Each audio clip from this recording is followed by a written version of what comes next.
Selamat pagi anak-anak kelas 9. Bertemu lagi dengan Miss Ajeng dalam pembelajaran bahasa Indonesia.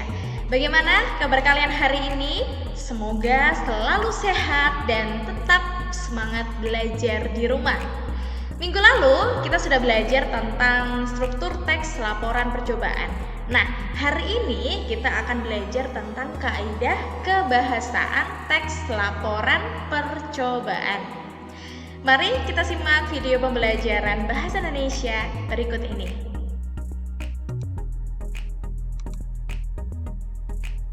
Hari ini kita akan belajar materi tentang kaidah kebahasaan teks laporan percobaan.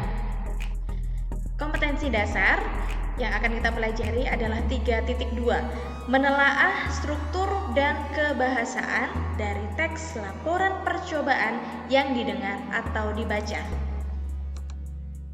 Tujuan pembelajaran kita hari ini adalah peserta didik mampu memahami dan menentukan kaidah kebahasaan teks laporan percobaan. Kaidah kebahasaan teks laporan percobaan ada 7. Yang pertama adalah menggunakan kaidah bahasa Indonesia yang baku. Kemudian yang kedua, menggunakan kalimat perintah. Yang ketiga, menggunakan sinonim dan antonim. Yang keempat, menggunakan kata hubung atau konjungsi. Yang kelima, menggunakan kata bilangan. Yang keenam, menggunakan kalimat aktif. Dan yang ketujuh adalah menggunakan istilah. Yang pertama, menggunakan kaidah bahasa Indonesia yang baku. Bahasa yang digunakan dalam menulis teks laporan percobaan yaitu bahasa baku sesuai dengan aturan maupun ejaan bahasa Indonesia. Lalu yang kedua, menggunakan kalimat perintah. Apakah yang dimaksud dengan kalimat perintah? Kalimat perintah merupakan kalimat yang mengandung makna meminta atau memerintah seseorang untuk melakukan sesuatu. Ciri-ciri kalimat perintah antara lain yang pertama, kalimat perintah jika dilisankan berintonasi naik di awal dan berintonasi rendah di akhir, berpola kalimat inversi, lalu menggunakan partikel lah dan kan, lalu menggunakan tanda seru bila digunakan dalam bahasa tulis. Pada teks laporan percobaan terdapat kalimat perintah seperti campurkan, satukan, sebaiknya, lilitkan, hindari aduklah, dan lain-lain. Yang ketiga, menggunakan sinonim dan antonim. Masih ingat apakah yang dimaksud dengan sinonim dan antonim? Masih. Sinonim adalah persamaan kata, sedangkan antonim adalah lawan kata. Betul. Biasanya sinonim dan antonim terdapat pada bagian langkah-langkah percobaan. Mari kita lihat contoh kalimat berikut ini. Kemudian aduk lagi sehingga struktur atau bentuknya akan menggumpal. Struktur atau bentuknya ini adalah sinonim atau persamaan kata. Struktur sinonim dari bentuk seperti itu. Lalu contoh kalimat yang kedua dan ketiga, masukkan ke dalam freezer 5-10 menit. Kemudian keluarkan setelah 5-10 menit. Masukkan, keluarkan. Ini adalah antonim lawan kata masuk yaitu keluar. Ciri kebahasan yang keempat yaitu menggunakan kata hubung atau konjungsi. Kata penghubung disebut juga konjungsi, adalah kata yang menghubungkan kata dengan kata dalam sebuah kalimat atau menghubungkan kalimat dengan kalimat dalam sebuah paragraf. Kalian sudah sering sekali menemukan kata penghubung dalam teks yang sudah kita pelajari di kelas 7 dan di kelas 8. Pada teks laporan percobaan akan ditemukan kata hubung atau konjungsi seperti dan, tetapi, apabila, saat, jika, sehingga, meskipun, dan lain-lain. Ciri kebahasaan dari teks laporan percobaan yang kelima adalah menggunakan kata bilangan atau numeralia. Numeralia atau kata bilangan adalah kata yang menyatakan jumlah benda atau urutannya dalam suatu deretan. Kata bilangan dapat dibagi menjadi dua jenis. Yang pertama adalah kata bilangan tentu atau takrif, misalnya 1/2 ke 7.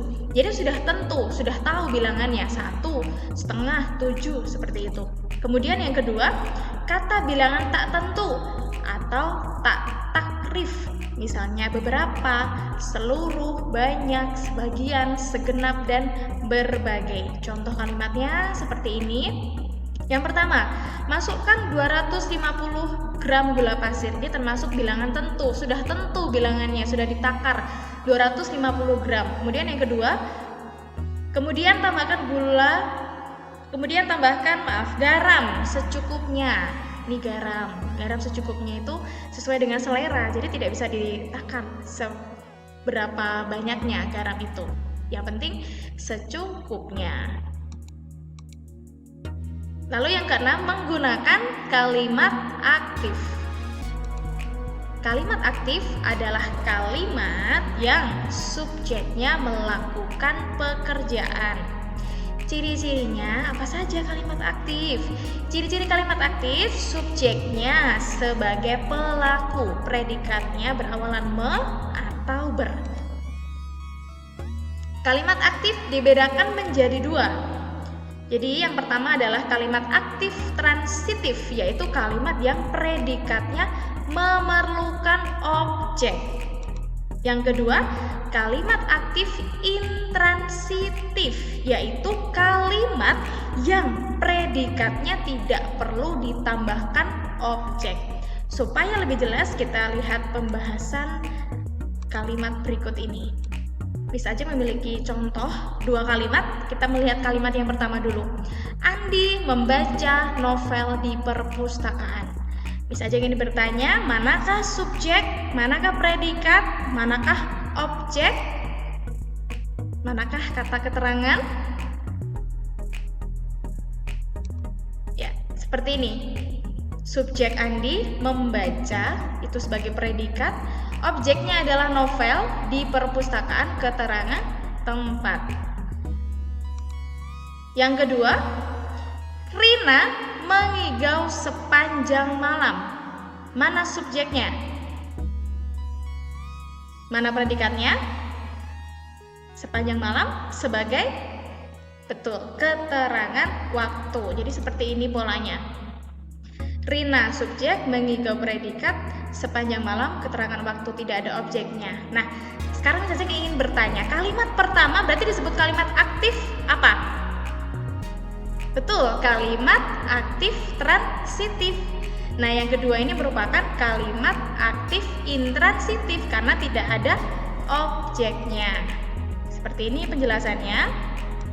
Kalimat 1 merupakan kalimat aktif transitif, sedangkan kalimat 2 merupakan kalimat aktif intransitif. Sampai di sini sudah paham ya? Baik, akan Miss Ajeng lanjutkan kembali penjelasan yang selanjutnya, yaitu tentang ciri kebahasaan teks laporan percobaan yang ketujuh adalah menggunakan istilah.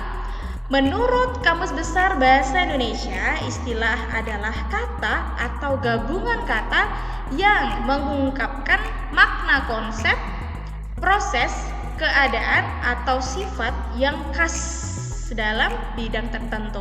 Kita sudah belajar dalam teks eksposisi di kelas 8, juga teks-teks yang lain sudah bisa menemukan istilah ya.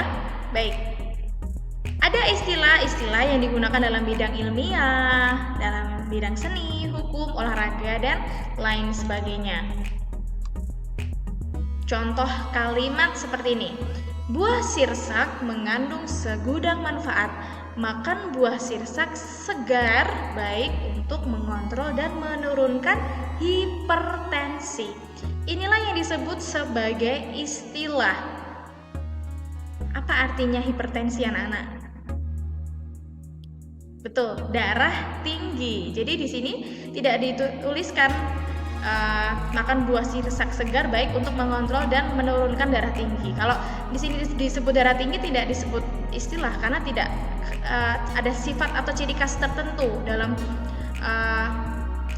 kalimat ini seperti itu. Jadi kalau darah tinggi itu kalimat umum. Nah, kalau istilah ini menggunakan keadaan atau sifat yang khas dalam bidang tertentu. Ini hipertensi bisa dalam bidang kesehatan, dipelajari dalam bidang kesehatan. Seperti itu contoh kalimat yang menggunakan istilah. Kalian bisa menemukan banyak sekali contoh-contoh yang lain dalam bidang matematika, dalam bidang biologi, dalam bidang fisika, maupun dalam bidang yang lain. Baik, hari ini kita sudah belajar tentang 7 kebahasaan teks laporan percobaan. Setelah kalian melihat video ini, silahkan buka Google Classroom karena ada tugas yang harus kalian kerjakan. Materi yang terdapat pada tugas 4 adalah tentang struktur dan kebahasaan teks laporan percobaan. Terima kasih untuk perhatiannya. Jangan lupa berkomentar di video ini sebagai bukti kalian sudah menonton. Selamat pagi.